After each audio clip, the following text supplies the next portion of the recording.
Welcome. This is the second session on love, and more love. So first session was about love, second session is about love, and third session, more love. In 3 layers. And we saw that love is one of the most powerful energy that we can experience in life, right?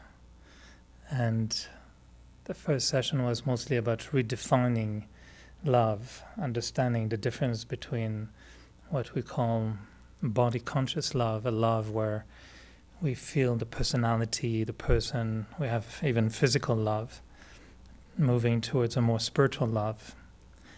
And we came to the conclusion, I think, that love can be seen as a value.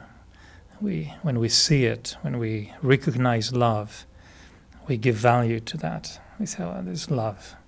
If you find love, it's like finding a diamond, isn't it?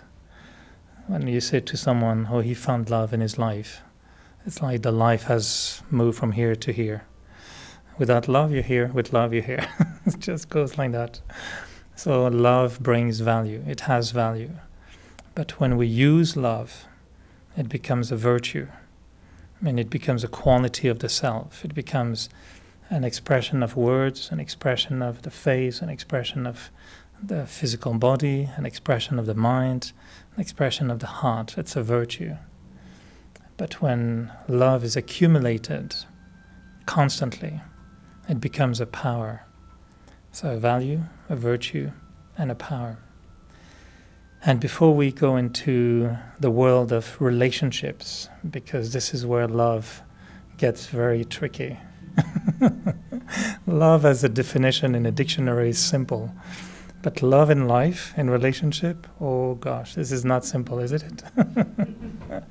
So before we get into it, I'd like to invite you to go back again into a meditative state. And I'd like to share with you a few thoughts to establish that frequency of love so we can develop even more.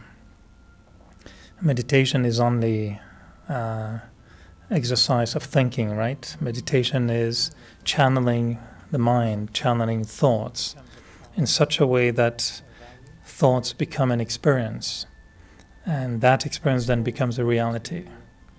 And if we don't create first that energy, and if we don't experience it, it's very hard afterwards to control the reality. Then we become dependent on the reality. So let's really sit a few seconds in that state of love. So make yourself very comfortable, very natural. No need to close your eyes. You can keep your eyes open. We're together. We love each other, right?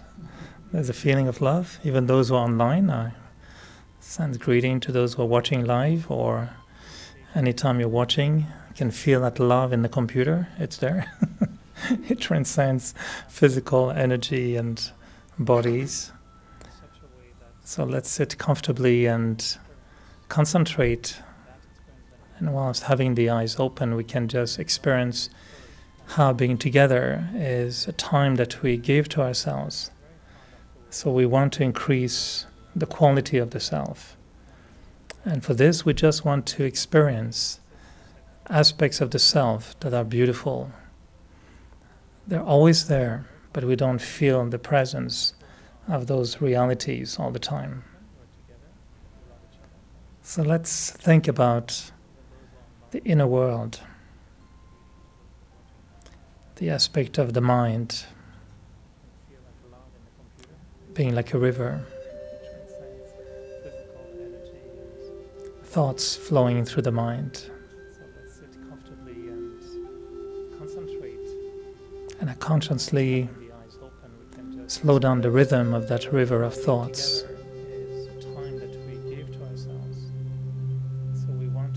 And I imagine that current of water slowing down, becoming a very peaceful, natural flow of water.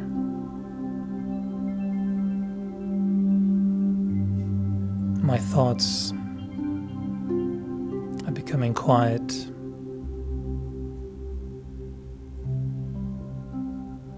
my mind is slowing down.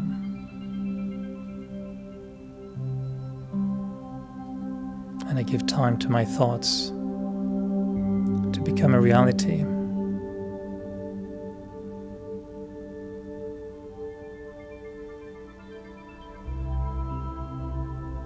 And for the next minutes, I want to explore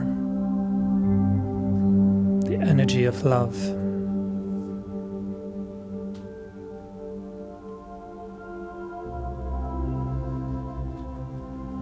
The feeling of love, but also the reality of love.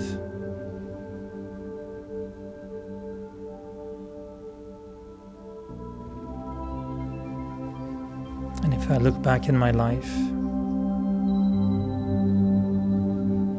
I can remember moments where love transformed me.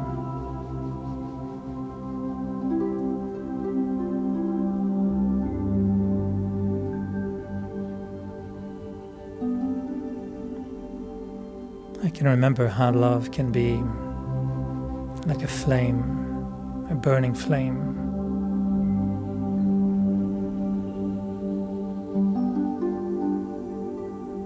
It can bring so much power to the self.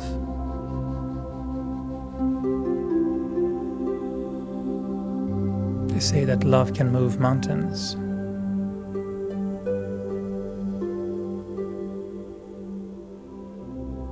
Love can make what is difficult to be something very easy.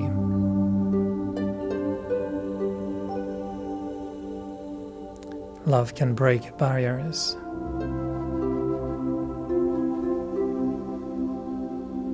Love unites.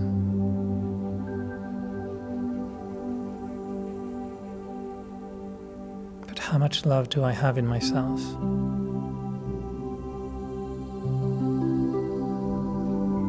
How much can I look after this treasure of love and use it in every relationship?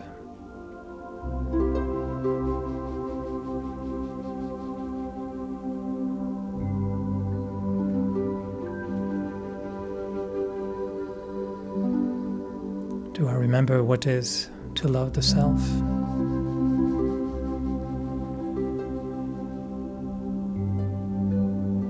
What it is to love nature, the world, the planet, the earth?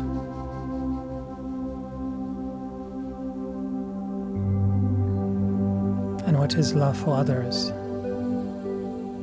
Pure love.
To continue on the same vein as we did last week, the idea is to, yes, I'm going to share a few thoughts and entertain some ideas on love, but the proposal is for each one of us to examine our own lives. So you're welcome to unwind the film of your life whilst I'm speaking. Remember certain moments of your life, but see if we can be active. It's a lecture, but it's also kind of an inner workshop. And the concept is to really be active personally on a spiritual level. So we tried to leave tonight again with practice, something that we can apply on a daily basis. And on the first session, we tried to create that thought about the soul, just having the thought when I see someone else that this is a soul, and see if seeing someone as a soul changes the way I feel about the soul. And when you see a soul, you don't say, oh, this is a nasty soul. You say, this is a soul. If you see your neighbor, you say, this is really an annoying person. But if you see the soul, you don't talk like that. You usually say, it's a nice soul. You know, if you see the soul of someone, you expect to see some beauty. So because it has, it's like seeing the baby in each one of us. You want to see the baby. It's pure, it's fresh, it's something inspiring. So when we look at others on a spiritual level, we feel that we discover another aspect of their personality. If I only look at them as who they are and the role they're playing, my dad, my neighbor, my boss, my friend, it's a limited envelope. But if I look at the soul, I awaken something completely different. I start to experience, I don't know, a kind of a presence or a personality which may not even be visible in the physical appearance. You can catch the vibration of someone if you think of them as a soul. So the first session was aimed at looking at people a little bit differently, to think of others more as a soul, to see if the love that we talk about can shift from a physical love to a spiritual love, right? And now we want to enter the world of relationships. And there's a very simple question to ask, is how much love do we need in each relationship?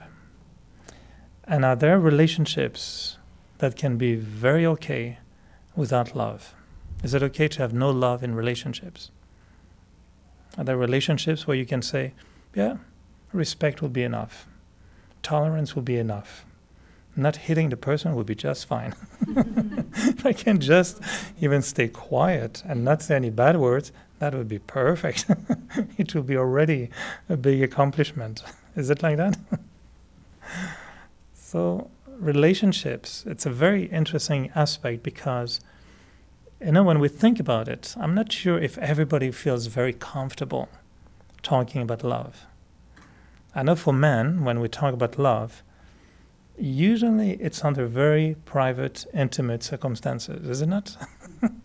Do you talk about love with your friend at work, with your bosses, and someone you meet in the subway? Oh, how are you? Do you have love today? Do you having a loving day? Yeah, you. No, you don't. Particularly among men. I don't know about women, but I know for me as being in a male body, the topic of love is pretty private.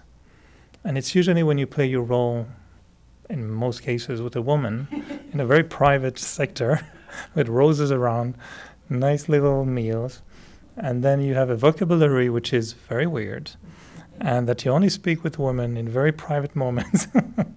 Is it like that?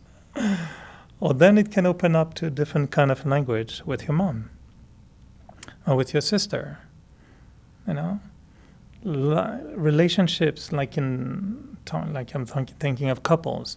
I hear couples often on the phone and they say, yeah, but I love you. That's a little thing at the end of the conversation. Love you.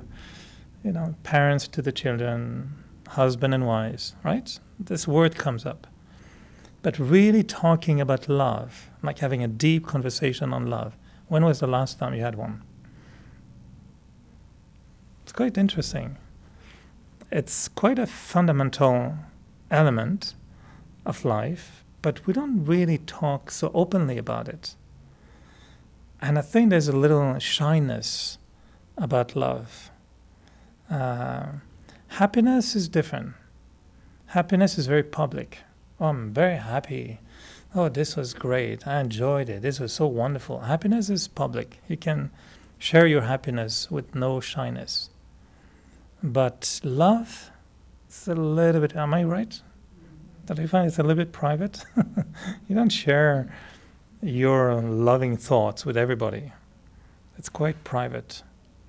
And actually love can make someone quite uncomfortable. I had a very amusing scenario where in our jargon in Brahma Kumaris, we use that word a lot. I mean, too much, I think. So that we don't realize that when we are with non-Brahma Kumaris people, they might wonder what we talk about.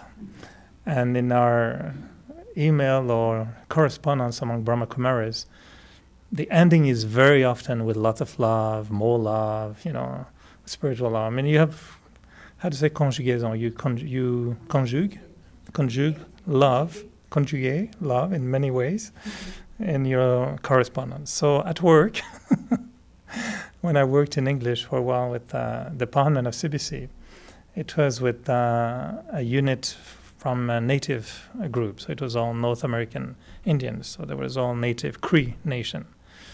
And there was one journalist, he was very friendly, he was very nice, and I was trying to encourage him.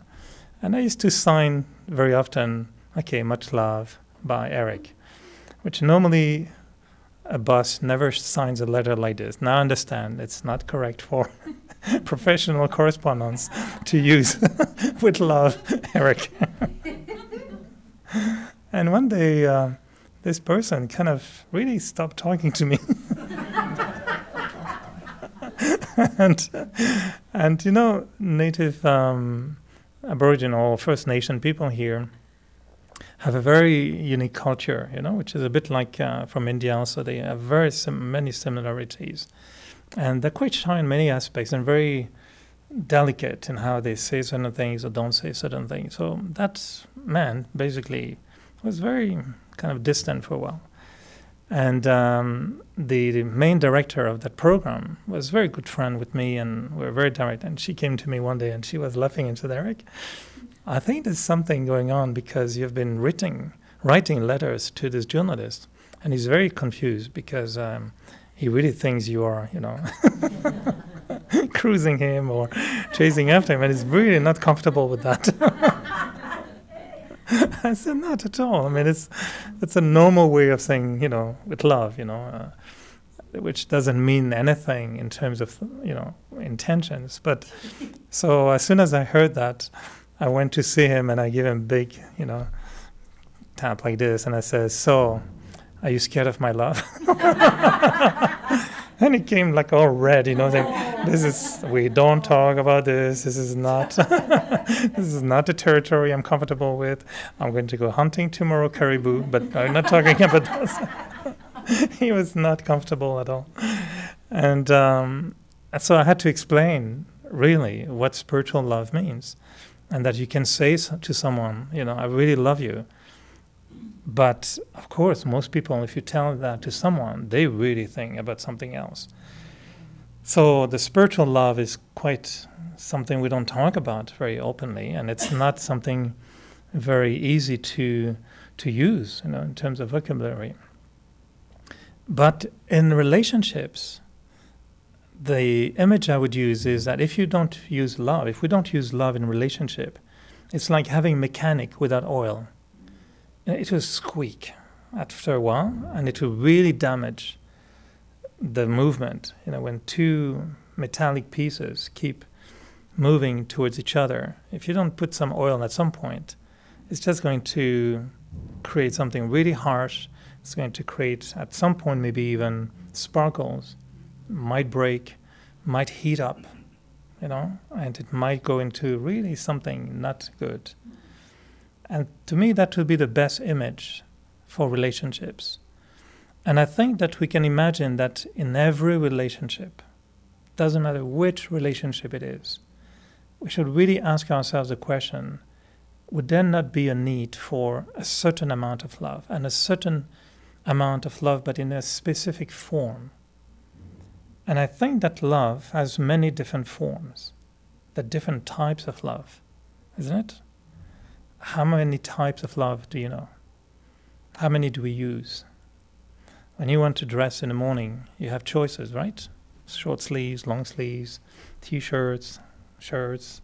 Yeah, so many options. The weather defines how you want to dress, right? You wouldn't dress like this in the winter at -30, right? So I dress nicely for the summer. I wouldn't go barefoot at -30 here. So we use different kind of clothing based on the temperature and the style in the evening. If you go out for opera, you don't dress the same way as if you go out for, little evening with your friend in McDonald's. Don't dress the same way. So in every relationship, could that be that there is a need for a few drops minimum of love of a certain type? And if we know that, we might be improving relationships consciously. So there are three things involved. One is recognition of the need for love in relationships.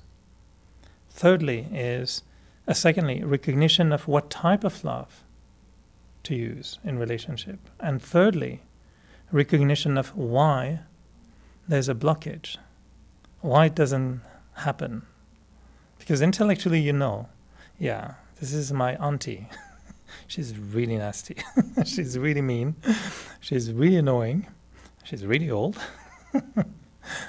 But she's my auntie.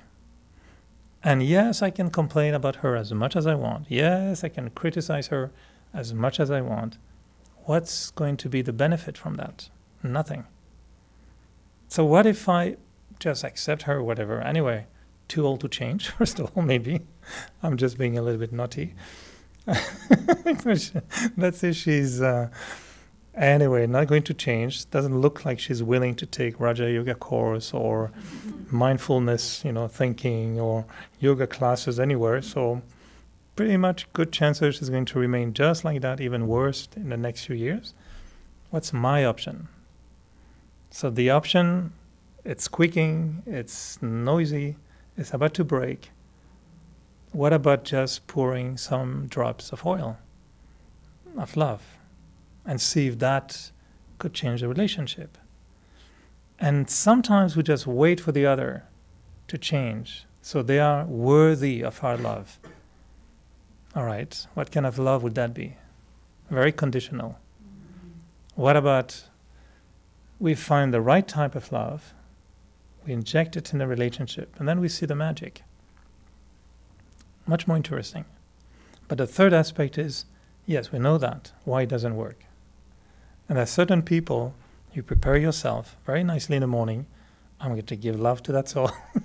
You prepare it, you warm up a little bit, you practice, in your meditation.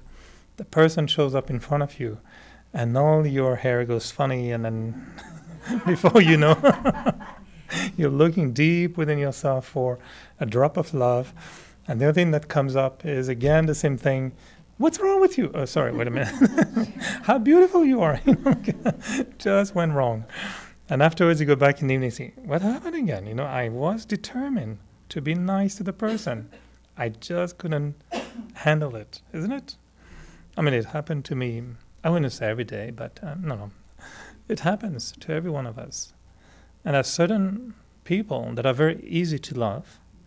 Others, it's good practice. They are very nice to keep you practicing for a long time. So we should thank them to be unlovable so that we can keep practicing. Because if everybody was lovable, you would have nothing to practice. So you would have no merit, really. So it's good people are unlovable so I can practice them. You need a few unlovable people in your life, isn't it? Okay, that's fine. And we always joke and say, if you don't have any, I have a few I can propose to you. I can tell you who to, a few names to suggest to you. So there are, those three things are important. The recognition of, the need for love in a relationship, the type of love I need to use, and why it's not happening. And there are fundamental aspects to generate spiritual love in relationships. In my professional life, I always found that it will have been easy, according to people, to just have a spiritual life, give up your professional life, live in an ashram, in a monastery, in top of the mountain, peaceful location. Some people choose to live like that. as masochistic yogis, we feel that no, this is not going to work like that. If you want to prove that you're a lotus, you don't, keep yourself in a nice fresh water. No, you go in a kind of pond, which is filled with dirty water sometimes and stagnant water, and then you rise above the water. And then you're called a lotus flower, and you appear in strange places. And when you go into those ponds and you see those lotus flowers, you say, wow, the beauty of that lotus makes you forget about the ugliness of the pond. So this is what we find to be useful in our life, is to still be very involved in our physical world and having a job, relationships, families, everything. But to see how much we remain spiritual when we're into those situations. And so for me, work is a great playground and a great laboratory to experiment my morning meditation, see if it really works when you apply it at work.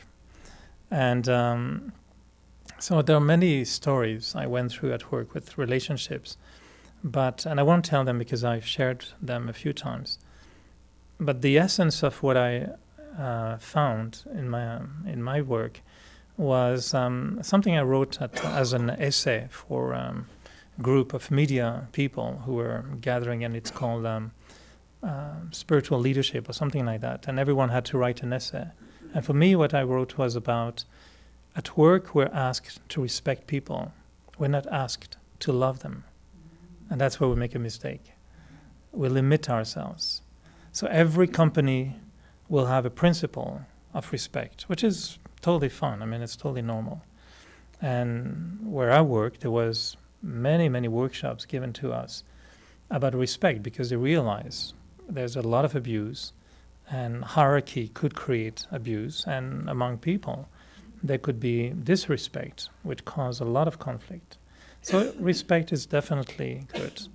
But the reality is we're asked to respect, not to love. And that's where the yogi, reveals himself, like Zorro or Superman, he just says, I'm going to respect.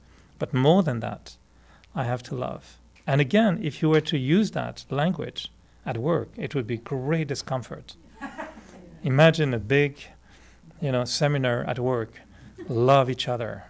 Whoop, I'm not sure. Are you in the right company here? Or which company are you in?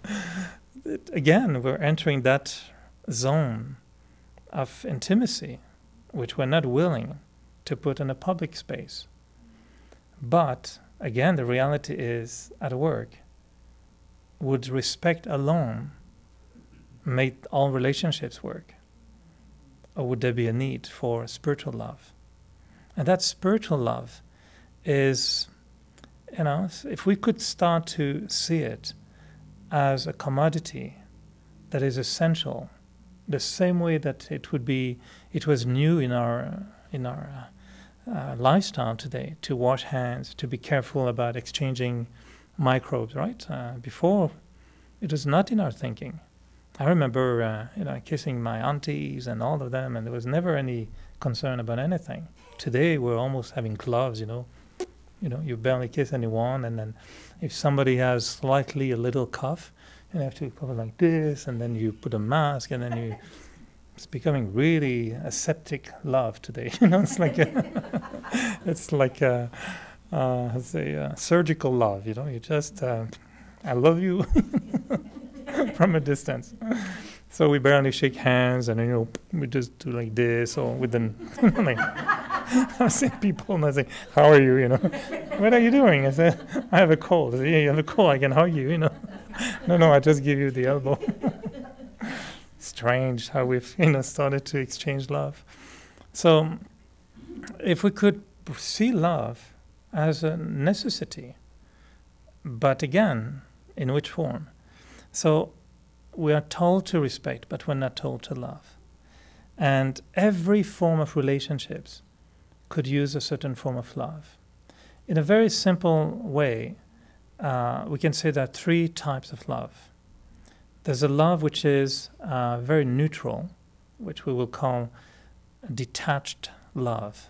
And you see what kind of strange bibit that is, or which kind of strange medication that is. For some, it will look more like a syrup more than love. It's called detached love. Loving, yet detached. There will be a type of love which is consuming love. It's vampiring love. It's the love of the vampire. Of course, you don't know you're a vampire at that time, but seen from outside on the screen, this is a vampire movie. And you are the vampire. But you don't know you're the vampire. So there's I don't know if it's English word, vampiric or vampiring love, consuming love. And then on the other side there is a benevolent love, a giving love, a love which is giving.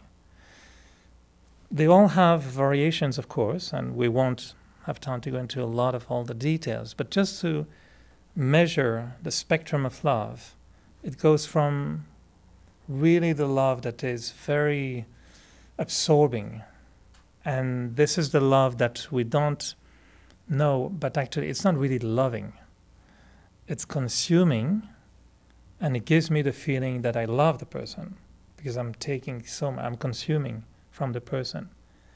And my experience is I love. It's like if you take ice cream, you love ice cream, right? But if you put, I don't know, something that you shouldn't put in ice cream, I don't like it anymore. Huh? I would still love it, yeah. Whipped cream and ice cream could be good. So, but if you put chili, or I don't know, maybe like it doesn't go with ice cream. So a relationship, sometimes we really literally consume it. It's nice, I enjoy it. And the moment it doesn't taste good, oh, I don't like it.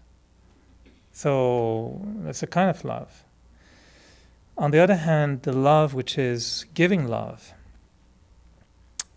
my argument will be it's actually very rare. It's very, very rare.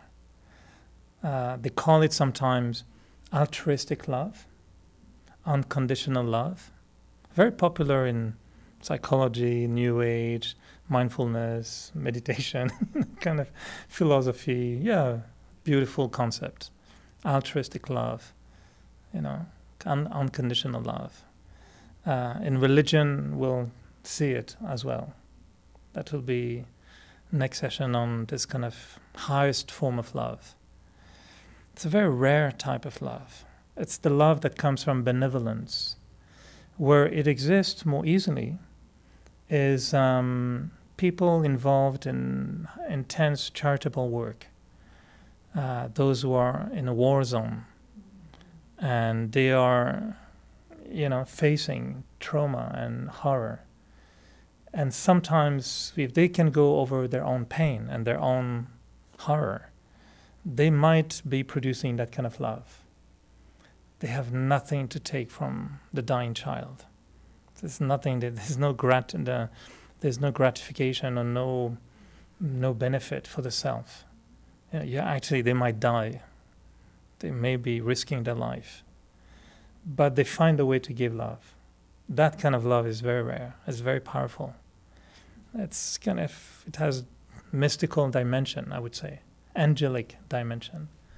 It's the kind of love people would say afterwards, I was dying and I saw that look. To me, it seemed like an angel. That kind of love, very rare.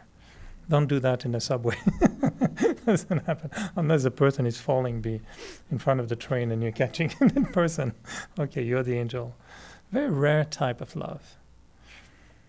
Detached and loving, also fairly rare, but it's a technical love that we find in healing relationships, and sometimes we find it in couples who are going through, therapeutical treatment, or how to say it in English? Therapy, therapy. Yeah, couple therapy. So they do that sometimes. They relearn how to love each other, and then they go home and they practice. Very different from the first date they had in the beginning. They go back home, they have a little manual. Okay, darling, okay, what do you have to say to me now? You have to tell me this, okay? You're supposed to see good qualities in me. Are you able to? Come on, 5.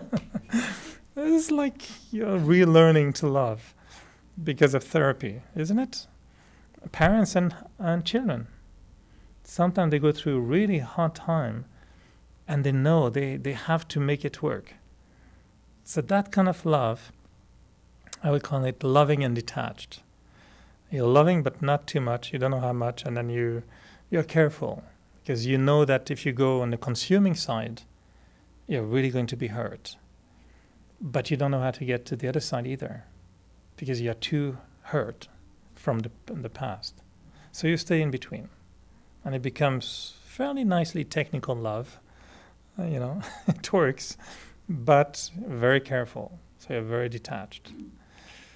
So these three types of love could be different in the intensity, but also in the different also ranges. Like I'm just making them gross at the moment.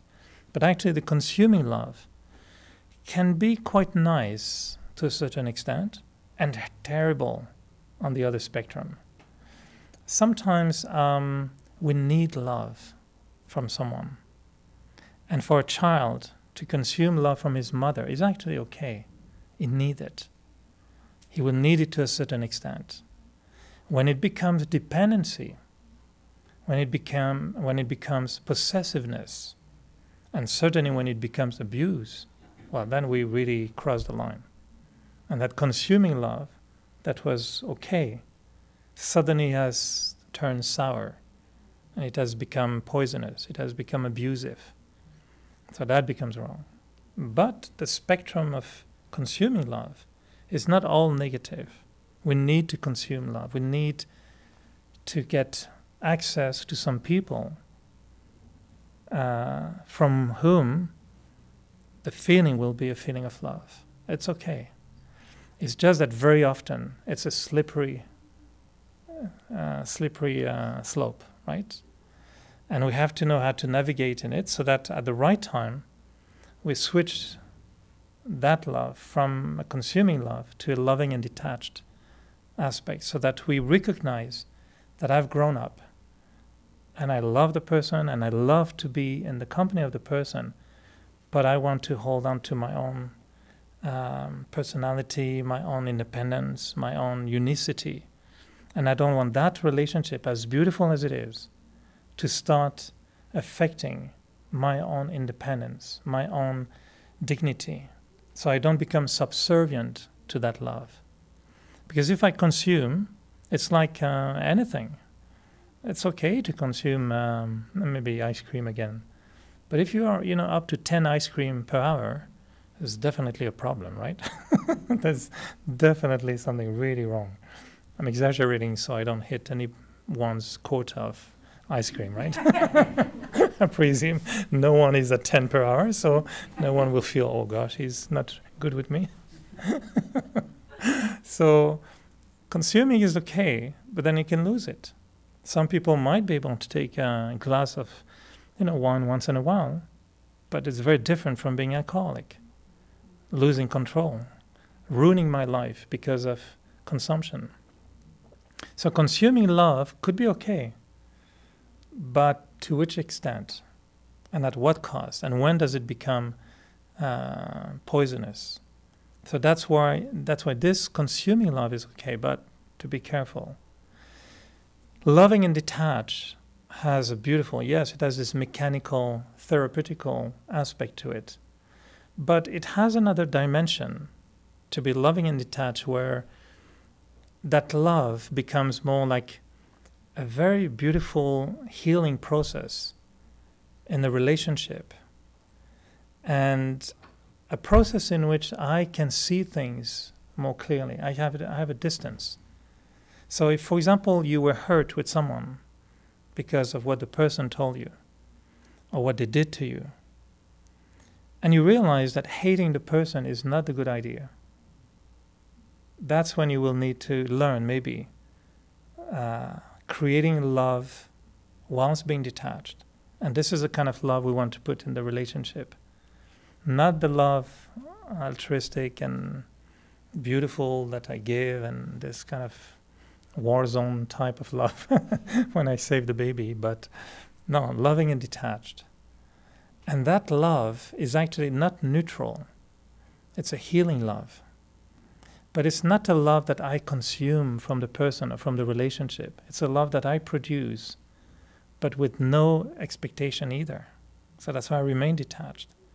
And even if the person said something really bad to me, did something wrong to me, I will start to give love to that person without expecting the person to apologize or to recognize that she did or he did something wrong. Is it possible? It's a bit demanding, right? Because usually what happens is somebody hits you or complains or whatever, or hurts you in a way or another. And if you're a little spiritual in your life, okay, I should forgive, I should do something good. You try, but actually you still want consuming love. You try to give love to the person, but really what you want is the person to become nice again, so that you feel, okay, good, we made it. No, I'm consuming again. That's what we want. Do you follow? And I think this is really what happened in our relationships. We want to forgive, but we expect that after we forgive, the person apologizes and then, recognizes something or changes something, isn't it? If they hit me again, then you would say, well, I forgive you once, but not twice. Right? So that means there was a limit. That means it was not forgiving. It was just trying to handle the situation. So loving and detached is the real type of love that I think in this world is the most needed. Because it's the love that allows me to give to people, to see them for who they are, to accept them for who they are, but to be careful about my own self, my own dignity. The other type of love, this kind of benevolent love, requires a lot of power, a lot of strength. And to be honest, before we can even imagine or pretend that we're really giving that kind of love, there's a lot of work to do before that. Because it would be a little bit pretentious, I think, or illusionary to think that I'm really capable to give that kind of love. It's a very pure love, this altruistic love, this benevolent love. It comes from a powerful state of consciousness that we don't have all the time. So I'll keep that kind of love for maybe next session, because that's really where we'll explore tempting new loves that I hope we all want to develop more in our lives. So relationships are actually a mirror very often to show us what's in me. Think of your relationships. Who do you like? Who you don't like? And try to find why you like a person and why you don't like someone. It's very fascinating. Very, very fascinating. And to know well how it works, it's good to make a list with a few people. Just make a list of 5 people you really love or you really like. 5 people you really don't like. Try to see if there's a thread, a common thread, if there's a pattern. My suspicion, there's a pattern. There's a certain type of people that just push the button where I don't like it. Technically, there's nothing wrong with them. It's just they found my weak spot and they like to just do like this. I don't like it. Others that I love, they just do like this, They really please me in a way that I like it. I love them. Oh, yeah, very nice. Every time they come close to me, they push the right button, They just highlight something. I'm exaggerating a little bit, but sometimes it is like that. And those we don't love is because they really create something in me that is not pleasant, that is uncomfortable. But is it really because of who they are? Or is it just that they have the password to annoy me? And they know that password, that's it.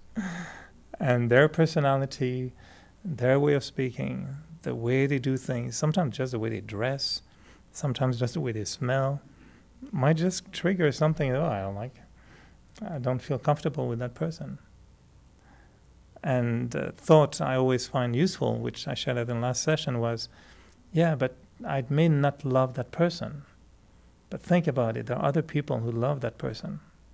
So they've seen something, or they are connecting somehow in a different way than I do. So it's nothing wrong with the person. It's just that between that person and me, there's something. And that something is very much about the mirror effect. And if I keep thinking that because the person is like that, I don't love the person, I haven't seen in a mirror. I've seen the person without really realizing that what I have to look at is not them, it's actually me. Because if I don't love someone, we come into the third level. What's blocking me from loving the other person? So we know every relationship needs love. We know that different types of love. But why is it blocking? And the image I had was really about the sink, when the purpose of that little hole in the sink is very simple. Avoid having a flood in your house. Is it right? The only reason you have a little hole in that sink is I don't want that water on my floor. So it should go right there and disappear. The image we can have for love is that love is a natural flow in the soul. But sometimes what happens is that there is a plug. Is that how we call it? So it's a plug. A plug. There's a plug. So un bouchon, huh? That's a plug. And that plug is really like, what's wrong with this thing? And because it's a natural plug, it's like a sink, the water should go through the hole, but it stops. It's plugged. And very often it's hair and all kind of things in there. So you need a plumber, right? So love normally should flow in the soul. What would be the natural ingredients that actually plug that flow? And that's where we get into any plumber in the room here? Anyone who does plumbing? Usually they don't dress in white, right? Painters, for strange reason, dress in white. But plumbers usually don't dress in white. Because it would be really dirty, isn't it? It's not a job that you do that expects, something clean to happen. And very often when you work as a plumber, which I'm not doing at all, but I've called them on a regular basis, they have to go into dark areas of your invisible world, and they have to dig into it and find a way to unplug what you don't know how to unplug yourself. And it is a little bit messy. So spiritual love requires for me to become a spiritual plumber. And I can dress white in that case, but we need to go into the deep self and find what are the ingredients that are plugging, that are stopping that love to flow. Because really, that love is ready to flow. It just is asking for it. It wants to flow. It is there. But strangely, I go with someone and whoops, suddenly it's plugged. And there's a plug that is there. And when we dig into these, pipes in our psyche, what we find is that sometimes there are expectations, ego, pain, past experiences. If you love someone, that person hurts you. When you meet someone with very similar characteristics, wait a minute. You get a little bit suspicious. Those who have been abused, very complicated afterwards because memories. So many ingredients are very delicate and they are plugging that love. The ego could be really a problem in many cases. I, mine, we judge other person. We don't tolerate because we judge, so we don't tolerate. We judge, so we don't accept. We judge, so we blame. So where that judgment comes from is I think, this kind of big I that owns the truth and decides of the wrong of the other. I have the truth, you are the wrong. I'm right, you're wrong. That's ego. We prefer the formula, we're all right and we're all wrong. That's the beginning of peace in the world. We're all right, we're all wrong. From there, you can only have peace. If I'm right and you're wrong, or I'm a little bit right, you're really wrong, it still creates chaos. And that's ego.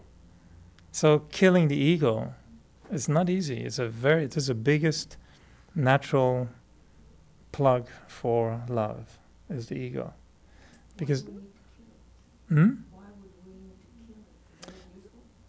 the ego in that format is not really useful.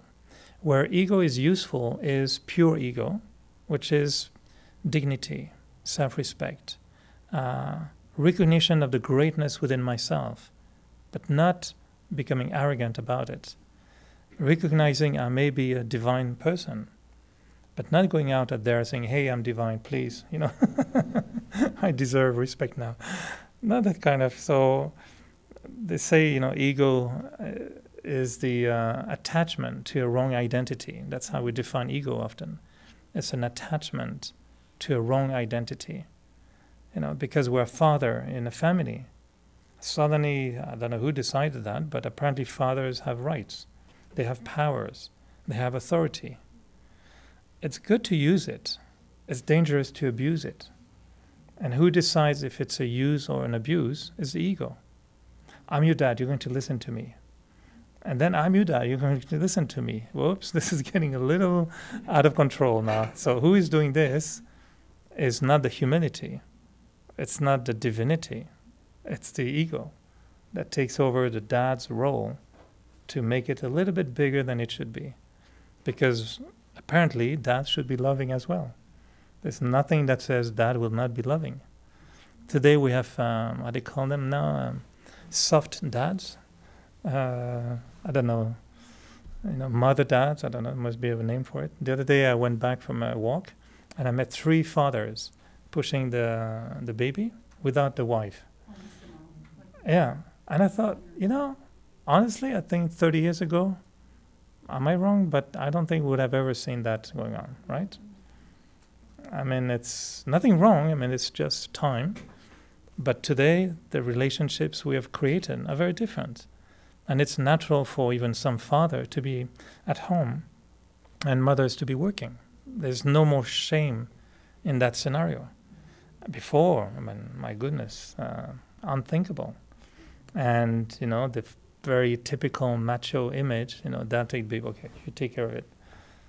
No, now it's changed totally.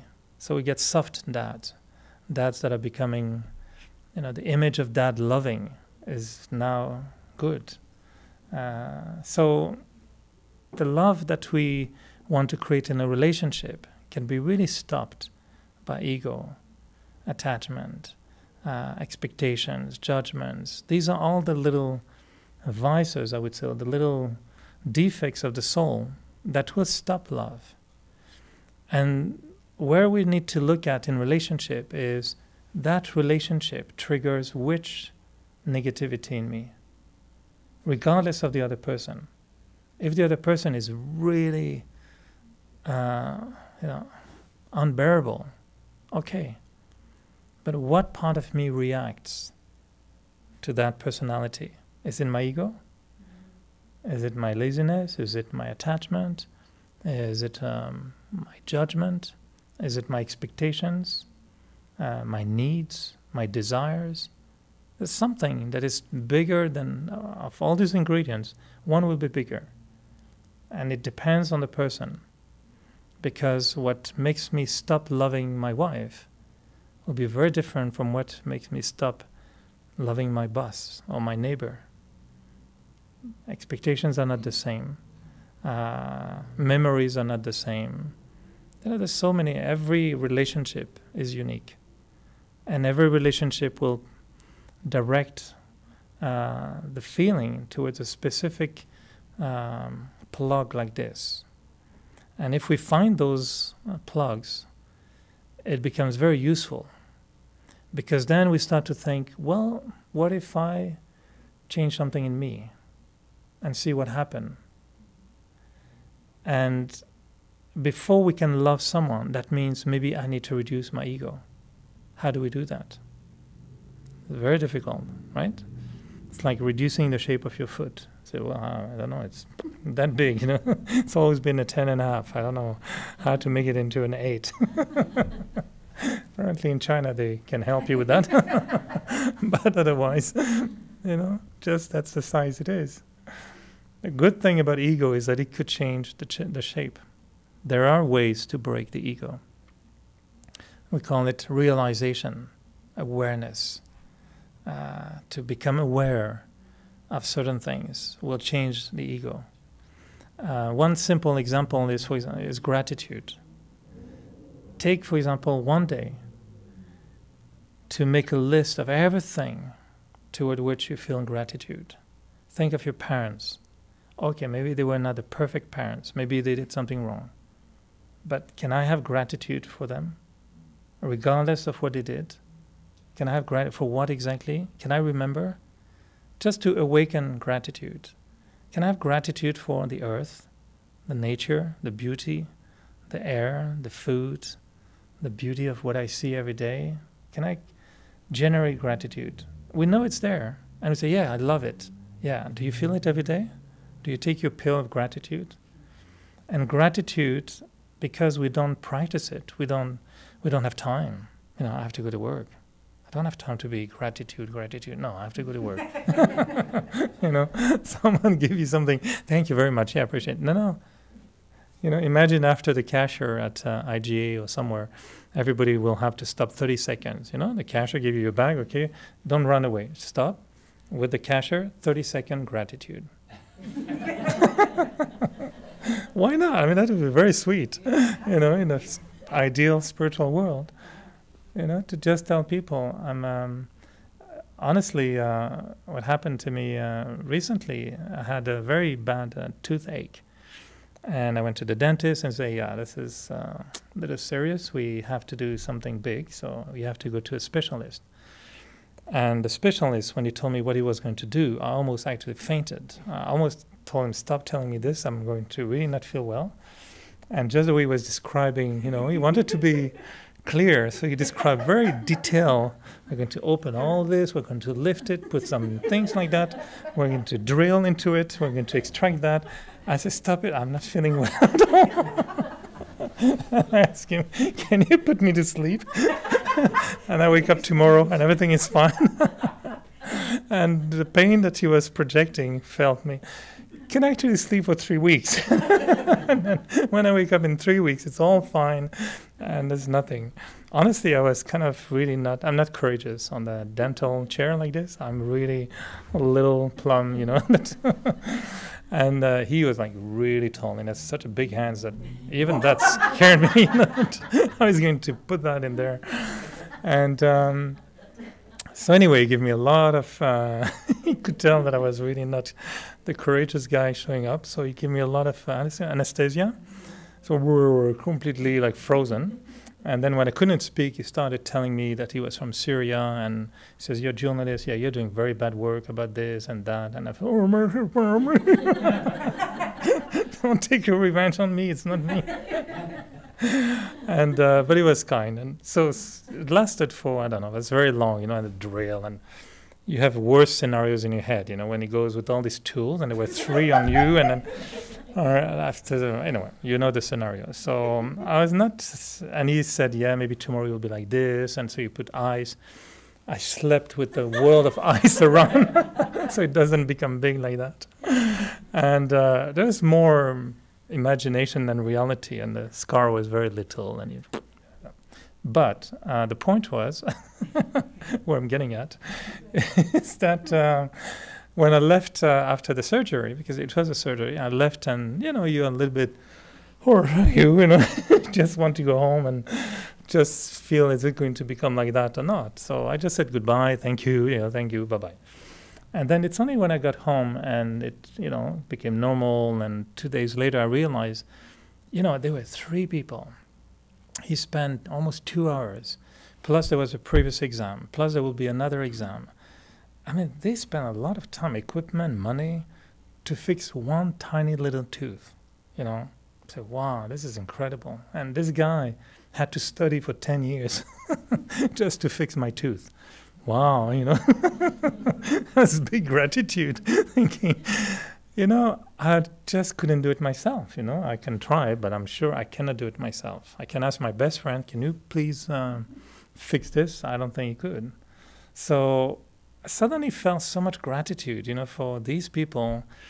He just, went into the body, fixed it, and I'm healed. So when I went back to the exam, not the exam, but the checkup afterwards, you have to go back to make sure you still have a mouth and that everything is there. And I told him, I really took his hand and I said, your hands are magic. And I said, I feel so much gratitude for you. You just healed me. And I know I paid for it, but it's nothing. What I paid is nothing for how much time you give me, and you changed my life. I mean, that was getting really annoying. And without you, I would be in pain. I feel so much. And he said, stop, my hair is, I'm getting a goosebump. And it was really, his eyes was almost in tears. He says, nobody ever told me something like this. And the way I was just really expressing something natural, just say, I really appreciate what you did to this part of my body, because it's just precious, I have only one body. And so that gratitude to me was real, so my advice would be, don't wait to go to the dentist to feel gratitude. Can practice before. It'd be much less painful. And so we can feel that gratitude. And gratitude brings humility. The more we increase gratitude, the more we feel smaller and smaller, and others bigger, and the world bigger, life bigger. And I'm a little bit smaller. Not weaker, just the right proportion. And gratitude, for example, is a very good pill against ego, because it brings humility. But it doesn't happen on its own. It's something we need to practice. And this is why meditation becomes very useful, because in meditation, you don't imagine dental things and tooth and this, but you meditate and you think, gratitude. What is gratitude? I feel gratitude for life, for my parents, for my friends, for my teachers. And when I say spend one day trying to make the list, remember your teachers at school. I'm sure you have forgotten most of them. Let's try to remember 5 or 6 teachers that you really liked and how they impacted your life, because they give their knowledge to you and you accepted it. Gratitude. At the time we were kids, we didn't know gratitude. Did you say thank you to your teacher every day? I didn't. But I remember some of them, I have so much gratitude or love for them, and I still remember their sessions because they were great. It was something, and they made who I am today. I don't speak much Spanish, but I love Spanish, and that's because of the teacher that I had when I was a kid, and she was so funny, and she was so vibrant, and she liked it so much. That was my favorite topic, so I learned Spanish because of her. And so love will stop flowing just because of these things within us, the ego, the attachment, the expectations. And if there's no love in a relationship, it's not that there's no love in a relationship. There's a plug in my head. And that's the one I have to remove. And if we remove it, the beauty is that we start to see the flow of love coming again. And that changes the relationship. Either being the love of consuming, the love of being detached, or the love of giving. Suddenly the relationship changes. It may not be that, it's totally healed, but at least we start talking. At least we feel less negativity when we think of that relationship. So it's a little design of possibilities. Knowing every relationship needs love, what type of love, and what stops love. If we can just, and again, I'm coming back to now the next few days, I invite you to think about these simple structure and to revisit some of the relationships on your day-to-day life, but also those that may be still there with people who passed away. And they may be away, gone, but maybe that pain is still there. Maybe the hurt, maybe the hate, maybe the anger is still there, even if they died. Maybe there are relationships that you know today that are scary for you. You don't know if they will last. You don't know if they will be strong enough. Well, maybe we need to add more oil. So let's revisit our relationships and explore those 3 types of love and see how we can just add oil. So this week it will be, last week was just seeing soul in everyone. Now it's you with your little bottle of oil. Okay, come here. Channel pour. And each relationship, imagine that we are the pourers of oil, those who are going to, the giver of oil. Yes. So during the week, you'll be the one giving oil to everyone around. So we all become givers of oil. Like we pour oil in every relationship. You can ask, which oil do you want? 10%, 20%. And so it's a proposal, practical. Is there any strong thoughts you have in your mind? Are you ready to little experience for, yeah? If you give too much oil, you run out of oil, right? And then you feel, and the other person doesn't give back, and it feels like no. Yeah, so the question being, if you give too much oil, maybe you'll run out of oil, and then you feel, well, what's next? My experience is that giving oil means receiving oil. There's a strange mechanism that works, that you give it through here, but there's somebody looking at your stock and make sure that it's always full. Oil is natural. The soul produces oil all the time, all the time, all the time. We cannot run out of oil. The soul is a natural producer of oil. It's un puits de pétrole. It's un puits de pétrole. It's oil well. Yeah, oil well. We're natural oil wells. Natural. It is there. It's the nature of the soul. It's like to say, if I keep breathing, I'll run out of air. No. Breathing is natural to the body. The day you run out of air, you'll die. So the day you run out of oil, it's not possible. The soul is always producing oil. It's just it's plugged. The moment we start giving, what it does actually, it opens the canal or the channel, and it gets bigger and bigger. And the experience we have really is that when you give oil, you give love, either again, the other changed or not, you don't care. What you experience is that, it's working. And giving that oil makes you feel healed. Because it doesn't matter if the other one doesn't change, you start changing. You stop having wrong feeling for the person. You stop expecting something from the person. You stop feeling, they should apologize. You don't even feel that way. So you feel free. You feel that relation, I don't mind. I feel sorry for the person. Maybe one day they will realize you're detached. Love and detached. It's hitting you. You feel. And if that's really happening, it just keeps growing. So what you're describing is when we negotiate love, which is a consuming love, which is I have to give love. This is, you look at your manual, I have to give you love. Okay, I'm giving you love. But really, as I said earlier, you're not giving love. You're counting how much you're giving, and you're saying you pay me back, right? This is, I'll give you that much. I expect it in return. That's where we're wrong. We're not using the right recipe. It's not the right type of oil. It's synthetic oil. Doesn't work. You have to use natural oil, the real one, the one that you put a flame and it just lit up. So we cannot run out of oil. My experience really is like that. And very often we feel how much more we can handle. Because really the experience is you learn to love so many people that you never thought you would love. And again, it's not always the same type of love. It's not like I see the cashier at IGA and I jump on her and I say, I love you, That would be weird.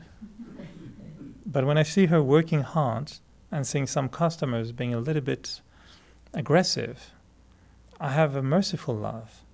I have a compassionate love. I have a brotherly love. And I show up in front of her and I want to make her feel, I'm your brother, you know. Don't worry, just 1 more hour and you'll be home. It will be fine. Compassionate love. It expresses itself properly, hopefully. Not in a way that with love and then she started expecting the wedding ring, you know, next time I come to IGA.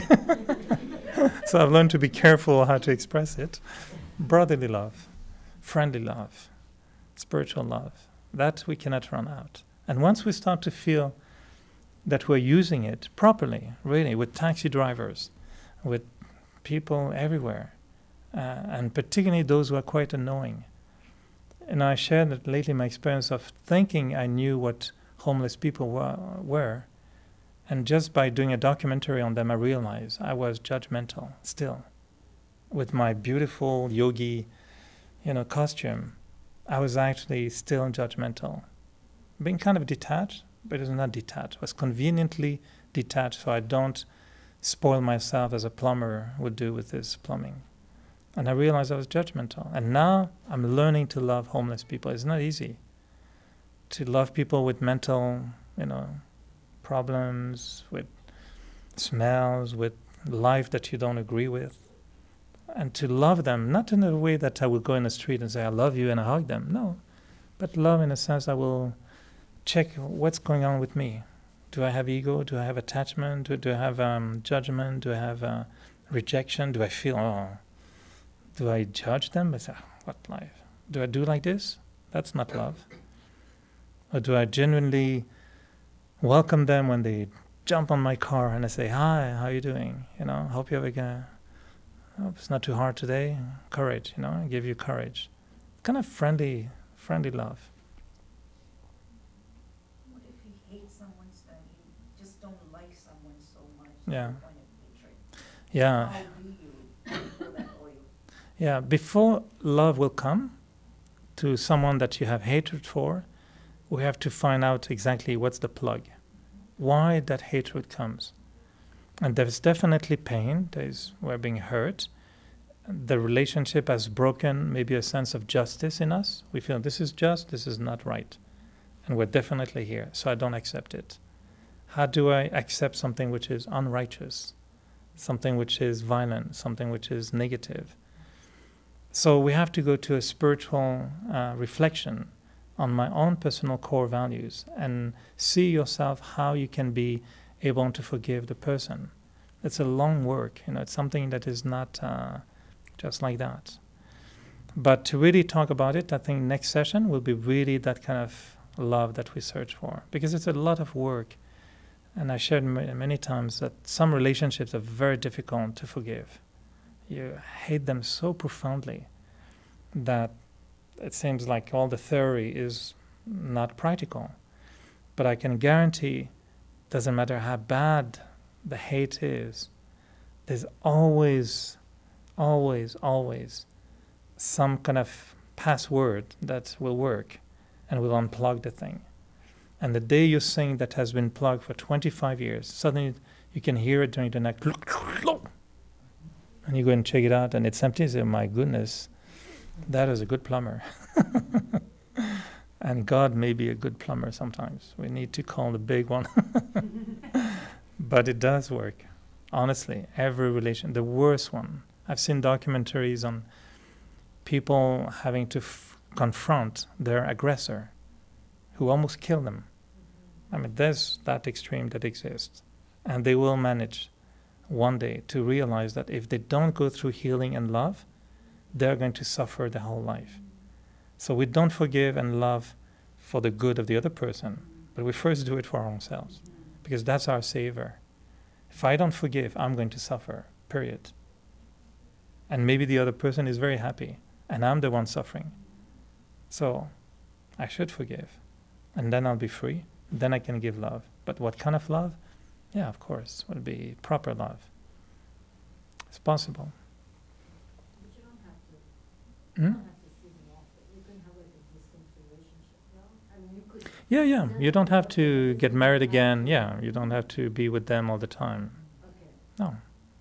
But you have to have a mental proper relationship.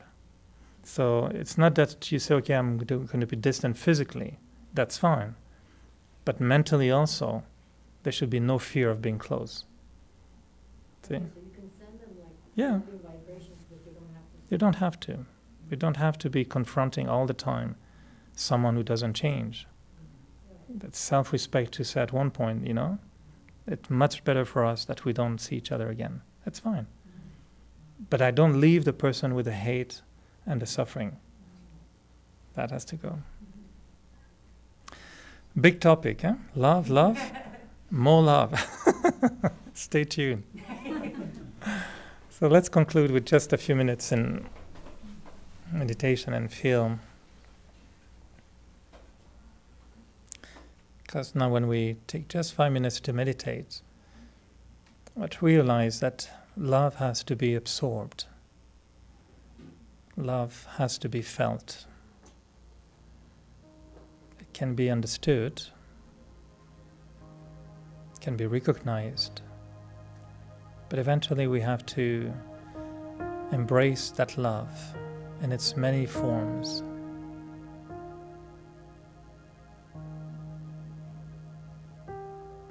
Because we know about passionate love, the love that burns the heart with beauty and with dreams, with hopes. But we also know the love that hurts.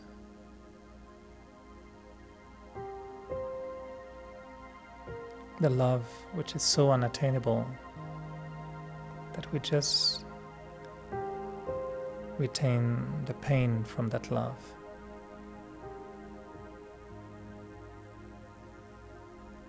But we also see how so many relationships can be actually empty because there's no love in those relationships. There's just relationship. We manage. We live with one another. We arrange our lives according to others. But there isn't really deep spiritual love.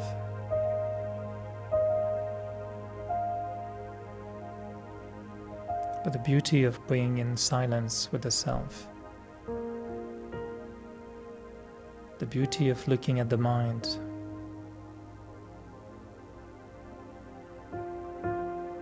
knowing that I can create the thoughts that I want. I can generate the thoughts that I want. That allows me to recreate a new world for myself. I can decide that for each and every person I know in my life, I use the thought, I love you, no matter what. Not that I love what the person is doing, not that I love the personality, but I look at the being inside,